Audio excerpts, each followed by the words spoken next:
It's Wednesday, November 15th, and this is your coffee break on the HAN Network.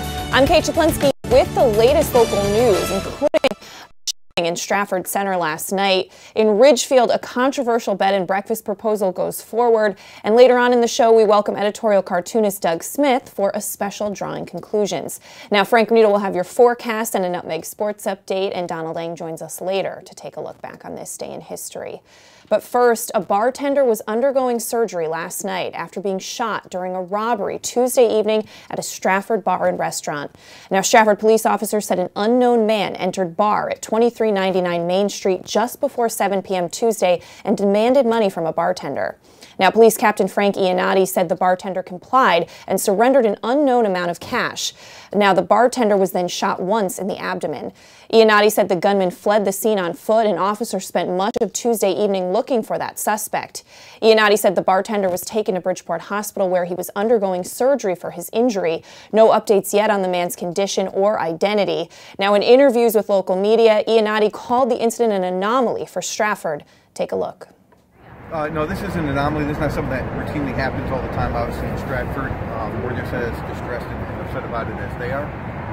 But we are going to work as hard as we can and try to bring it to a successful resolution. We don't believe that anybody else is in danger at this time. And again, the officers will be securing the area, checking the area, so they should feel safe enough. Now, Stratford police are asking anyone with information to contact them at 203-385-4100 or 203-385-4145. And you can check for updates at stratfordstar.com. In other news, a man was killed by a Metro North train in Milford late Tuesday night. Hearst, Connecticut media reports that the man was struck by a westbound train as it came into the station, that according to an MTA spokeswoman. Now, the victim, whose identity has not been released, was pronounced dead at the scene. MTA police are investigating the incident. Wednesday morning, service on the New Haven line ran on or close to schedule. Now, the Connecticut Post reports that it's the first death reported on Metro North track since August, when a train killed a Shelton man shortly after he finished his shift at a Fairfield bar. Now, the train struck a few hundred feet down the tracks, and medical examiners ruled his death an accident. And Norwalk detectives have released surveillance images of a man they say is a suspect in a November 4th shooting. That shooting occurred on November 4th at 2:04 a.m. at the Market Bistro at 64 Wall Street. Now, surveillance cameras show the suspect as he exits the establishment. Anyone that can identify the suspect or has information is asked to contact detectives at 203-854-3185, and anonymous tips can be left at norwalkpd.com. And in other news, despite months of resistance from Ridgefield residents, Circle Drive is getting a bed and breakfast. Now, the town's Planning and Zoning Commission motioned to draft a resolution of approval for Kathy and Tom Savaka's application to convert their home into a 2-bedroom bed and breakfast that they intend to name Front Porch Farms. Now, the decision came after a 40-plus people gave 6 hours of feedback over the course of 3 public hearings. A majority of the speakers opposed that application, though that wasn't enough to halt the commission's decision to move the project forward Tuesday night. Now, the vote to go forward with the approval was 6-1, with Commissioner Stephen Cole casting the lone dissenting vote and Mark Zeck abstaining. You can get more on that story at theridgefieldpress.com. And the Stamford Police Department will be holding a gun buyback this weekend, Saturday, November 18th, from 10 a.m. to 2 p.m. at the police department located at 805 Bedford Street. Now, the program is open to both Stamford residents and non-residents and provides a safe and legal way to dispose of unwanted firearms. Now, all firearms collected will be turned over to the state for destruction. Those individuals turning in operational firearms will also receive a gift card in the amount of $100 for rifles or shotguns, $125 for handguns, and $150 for assault weapons. Now, police will also be accepting ammunition, non-operational firearms, and other dangerous weapons such as knives, swords, and martial arts weapons, along with violent games, movies, or computer software. For more information or to help sponsor the program, you can call the Stamford Police at 203-977-5337. And state police are asking drivers to prepare for driving in winter-like conditions after black ice caused a few minor accidents this morning. Police shared this photo of a crash on Route 5 and 15 northbound on the Charter Oak Bridge. Now, it was a crash with minor injury, but troopers reported black ice on some elevated surfaces today. Police say reduce speed and use caution as we ease our way into the winter driving season. All right, well, speaking of seasons, going to throw it over now to Frank Granito for a look at your forecast. Frank. All right, well, after some cold temperatures this morning, Kate, it is starting to feel a little more seasonably here with temperatures now sitting around the high 40s, maybe into the low 50s later on today. We're going to see a mix of sunshine and clouds for the afternoon, wind gusts right around 10 miles per hour. We will see an increase in cloud cover this evening, temperatures sitting in the low 40s, and we could see a couple of showers passing through the county and possibly carrying into tomorrow morning's commute. Morning rain Thursday, but it will be warmer out later on in the day. Temperatures in the low to mid 50s, mostly cloudy during the day. A little windier with wind gusts up around 17 miles per hour tomorrow. It will start to clear up overnight, but it's going to stay windy and be very chilly. Temperatures falling down into the 20s. Wind gusts as high as 30 miles per hour, and that heavy wind is going to carry into Friday. Gusts of 30 to 35 miles per hour. 48 degrees outside on Friday with mostly sunny skies, but it's going to feel more like 35 with the wind chill. Partly cloudy skies overnight, a low of 29, and the wind starting to die down before we head into the weekend. That's going to do it for this weather update. Let's go back over to Kate. All right, thanks so much, Frank. We're going to step out for a break. When we come back, Donald Lang joins us. Frank will have your Nutmeg Sports Update, and we have more local news after this. Had a sports injury or slip and fall that needs immediate care? Coastal Orthopedics Walk-In Urgent Care gives you direct access to orthopedic specialists fast without an appointment. Biking, golf, tennis, soccer, whatever the sports injury is, sprain or fracture, Coastal Orthopedics Walk-In Urgent Care can help. Open 7 days a week now at 3 locations. The iPark Building at 761 Main Avenue, Norwalk, 36 Old Kings Highway South in Darien, or in the Westport Medical Center at 323 Riverside Avenue, Westport. Go to coastalorthoct.com. Like them on Facebook. At Pamby Motors, we're not worried about being the biggest dealership. We're focused on being the best. We're dedicated to giving you the best experience we can. The Pamby Motors team is here to help you choose the right Chrysler, Jeep, Dodge, or Ram in a friendly, pressure-free environment. And right now, during the summer clearance event, you'll find some of our best prices too. Like this lease on a 2017 Ram Quad Cab Express for $149 a month. Visit Pamby Motors, Route 7 in Richfield, PambyZone.com. I'm Tracy Masella, a licensed clinical social worker at Silver Hill Hospital in New Canaan. Join me each month as we talk with experts on the front lines of the treatment of mental health and addiction. Straight Talk with Tracy, a Silver Hill Hospital production, airs at 12 p.m. on the second Thursday of each month here on the HAN network. The leaves are changing, water temps dropping, and the sun is setting a little earlier each day. But there's still a lot of great boating, fishing, and coast time left before we see the first snow. And above all, remember, it's always summer at the Dock Shop. With loads of new fishing tackle and accessories, clothing, jewelry, and home decor, the Dock Shop is just what you need when you start to feel that New England autumn chill. Boater, beach bum, fisherman, or simply love the New England coast, this is a unique place to shop. The Dock Shop, 51 Tokenique Road, Darien, 609 Riverside Avenue, Westport, dockshop.com.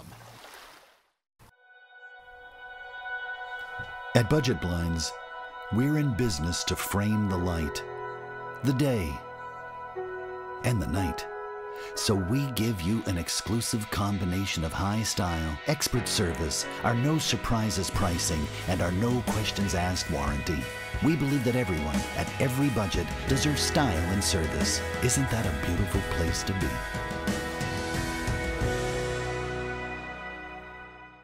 CT City Lacrosse is dedicated to helping youth and high school players reach their full potential. Director Mike Nazaro, head lacrosse coach at Stanford High School, is holding boys and girls indoor winter clinics for the 2017-2018 season at Bobby Valentine's Sports Academy in Stanford. Find out more and sign up at ctcitylax.com. Welcome back to this November 15th edition of your Coffee Break on the HAN Network. Time to throw it over to Donald Lang to get a look back on this day in history. Don. Well, it was a walk through the woods, only a heck of a lot more destructive. First, though, we go to 1806. Lieutenant Zebulon Pike sees a distant mountain peak while in the Colorado foothills of the Rockies. That is Pikes Peak. It wasn't called that at the time. It is located in what is now known as Pike National Forest, and there is no higher land in North America in between Pikes Peak all the way east to the Atlantic Ocean. Interesting fact, Pike himself never actually reached the summit. 1867, the first stock ticker is unveiled in New York City. Now, the advent of the ticker revolutionized the stock market, which had existed since 1792, because it made up-to-the-minute prices available to investors around the country by using telegraph wire to transmit information on stock sales. Prior to this, information had to go from the New York Stock Exchange by mail or messenger. Also interesting is that 2 years later, in 1869, a man named Thomas Edison improved the stock ticker and made a ton of money, which allowed him to open up a workshop where he then developed, among other things, the light bulb, the phonograph, motion pictures, a whole lot of stuff. 1969. Dave Thomas opens the first Wendy's restaurant in Columbus, Ohio. Thomas was inspired by a chain called Kewpie Burgers in his hometown of Kalamazoo, Michigan. Kewpie sold square hamburgers and thick malted shakes. So does Wendy's. The first franchise location opened about 3 years later. Wendy's currently has 6,537 locations, about 3/4 of which are in North America. Finally, now we go to 1864, a dark day in parts of the country and for Gone with the Wind fans. Check it out. After Lincoln's re-election, Sherman set off on the campaign which would be called his March to the Sea.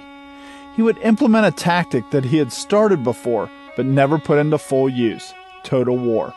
His army would march from Atlanta to Savannah, where no army stood in their path. They would take little supplies with them, but collect their own and burn and destroy the rest. He planned to burn and destroy his way through the South, bringing the war home to the civilians and breaking their will to fight. On this day, William T. Sherman sets out from Atlanta on his famous so-called March to the Sea. Over the next 6 weeks, his army of 62,000 would leave a trail of destruction about 10 miles wide, 250 miles long. He didn't introduce the concept of economic warfare, but he did bring it to new heights. Included among the economic destruction in the South, the freeing of an estimated 10,000 slaves on his march from Atlanta to Savannah, which he would capture on December 21st. And as you look back in history for today, November 15th, and I'm Donald Eng. Thanks so much, Don. Well, in other local news in New Canaan, a story about an enterprising young man who got a part-time job to buy an advanced new computer has raised some questions about the Bring Your Own Device program at New Canaan High School. Now, his story was told at a recent New Canaan Board of Education meeting during an English language learners presentation to underscore the value of that program for students who struggle with English when they arrive from another culture. Although the story illustrates that the ambitious young man learned English well enough to work, the fact that he thought he needed to buy a computer raised concerns over the BYOD policy. Now, the policy calls for students to bring their own computers to use in school. Now, parents express concern that the policy generates financial stress for families, a stigma for students who use school rentals, a concern that students cannot fairly compete on technology-dependent assignments, and a potential for children to cheat more easily. Now, there's much more on that story at ncadvertiser.com. And Dave & Buster's, a business that combines a sports bar with an arcade, is coming to the Connecticut Post Mall in Milford. At its November 8th meeting, the Planning and Zoning Board unanimously approved a minor amendment for a special permit and site plan approval for the business. Now, Attorney John Nuff said P&Z approval was required due to some exterior structural changes. Nuff described the business as a mixture of dining, gaming, and entertainment. He said Dave & Buster's will use the over 38,000 square feet of space formerly occupied by Bye Bye Baby. Now, with increased competition from online retailers, he said the shopping mall owners are rethinking the mall experience. Nuff said malls have to offer customers an experience they can't get online. Nuff said Dave & Buster's draws customers from a 40 to 50-mile radius. The nearest locations currently are in Manchester and in Westchester County, New York. And Ridgefield town officials were still sorting out last week's election results this week after Democrats swept most races. Now, Town Clerk Barbara Serfilippi explained there were several races where the ramifications of voting were thrown into uncertainty by a combination of minority representation rules, which limit the number of seats a single party can hold on any board or commission, and the fact that there were several instances where candidates had run for and won more than one seat on the same board or commission. Now, Serfilippi, Republican Registrar of Voters, Hope Wise and Democratic Registrar Cindy Bruno held a public information meeting this week to explain the final results. Now, in total, Democrats gained 17 seats and Republicans gained 8, but you can get the full results at theridgefieldpress.com. And as of the beginning of November, Darien police warn that citations will be issued to any dog owners found delinquent of renewing or obtaining a dog license. Now, dog licensing is due every June 1st to the 30th. Licenses can only be obtained or renewed through the town clerk's office at Darien Town Hall, and renewals can be completed annually through the mail during the month of June. Well, a current rabies certificate is needed to obtain the license as well, and any questions should be directed to the Town of Darien Municipal Animal Control Officer at 203-662-5345. And in other news, the second time was the charm, and now Shelton residents can officially say that their city is the home of a Hall of Fame toy. Over the course of the past 64 years, millions of people all over the world have played with the toy that was created by a family that spent most of their lives right here in Shelton. Well, after being named a runner-up back in 2015, the wiffle ball was announced as one of 3 toys to be inducted into the Toy Hall of Fame. The latest class of inductees also included the board game Clue and the paper airplane. Now, third-generation owners of the business located at 275 Bridgeport Avenue, Stephen A. and David J. Mullaney, said the achievement invoked feelings of joy for their family. Stephen said in part, "I'm more satisfied to see my father get the chance to witness this milestone. It makes me wish my grandfather could see this because this is something that he was around for since the very start." Now, according to David, he and his father attended the award ceremony in New York earlier this month, where the 3 latest toys were inducted. There's a lot more on that story at SheltonHerald.com.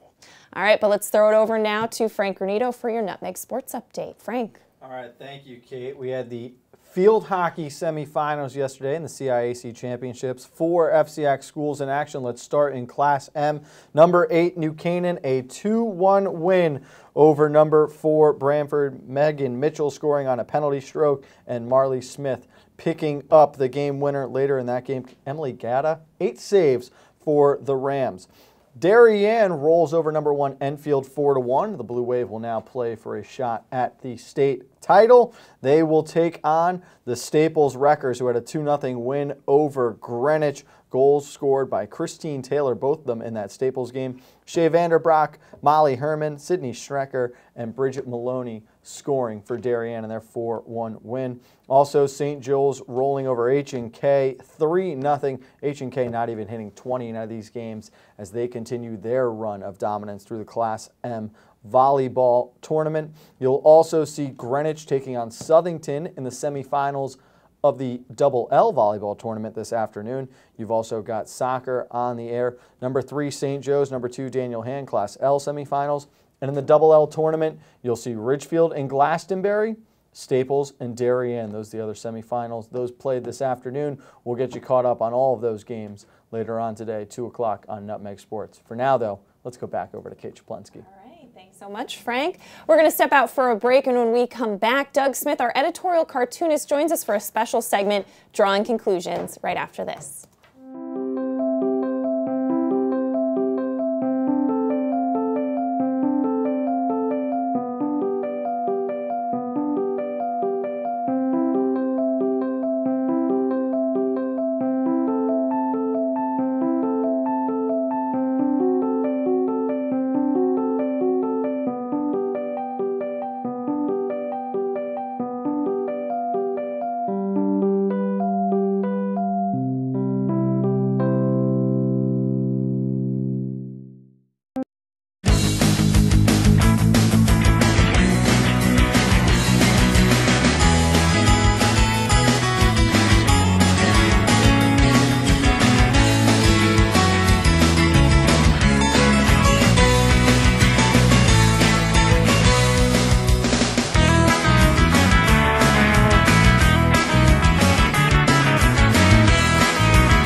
New Canaan Foreign Car. Yes, New Canaan Foreign Car has been servicing all makes of foreign cars for over 50 years. We also buy, sell, and consign cars too. We can help you with all your automotive needs from service to sales. Call us at 203-966-2681. At Portofino Restaurant and Wine Bar in Bethel, fresh and simple food is our concept. Owned and operated by brothers Rocco and Louie, Portofino has a distinct and diverse food and drink menu. Open Tuesday through Sunday. Come join us for live local music on Tuesdays and Sundays, Wednesday nights for mouthwatering prime rib, and every Thursday night is ladies' night. Planning a party? All our catering menus are personalized to suit your event and your budget. Join us at the Dolan Plaza, 213 Greenwood Ave, Bethel, and call us at 203-797-8131. Like us on Facebook.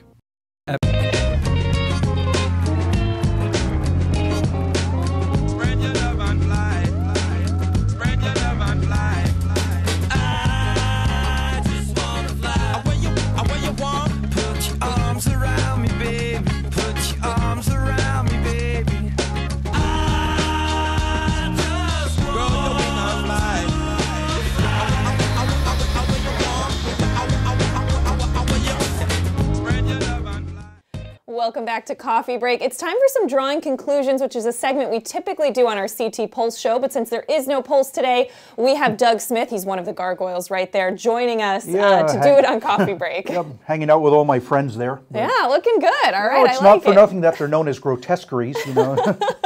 Now, Doug, you did something neat for several of the towns this week, kind of based on election results. So exactly. We're going to start with Milford. Yeah, had a little bit of fun with the wordplay, you know. Next couple of cartoons. But so there are Republicans and Dems both doing pretty good. So you mentioned that there. Right. But then when we move on to Ridgefield, it's kind of a different story. You see Democrats did very well there. Yep. Yeah. And similar, actually kind of split in Trumbull. Democrats doing very well, but Republicans also holding on to some seats. Yeah, it was primarily there. Democrats. But I was thinking, too, you know, 100 years ago, I could have done the last three letters and done the Bull Moose Party, maybe. Yeah. And Weston, another town where we saw Democrats nice sweeping. little simple one for little town, you know. Yeah.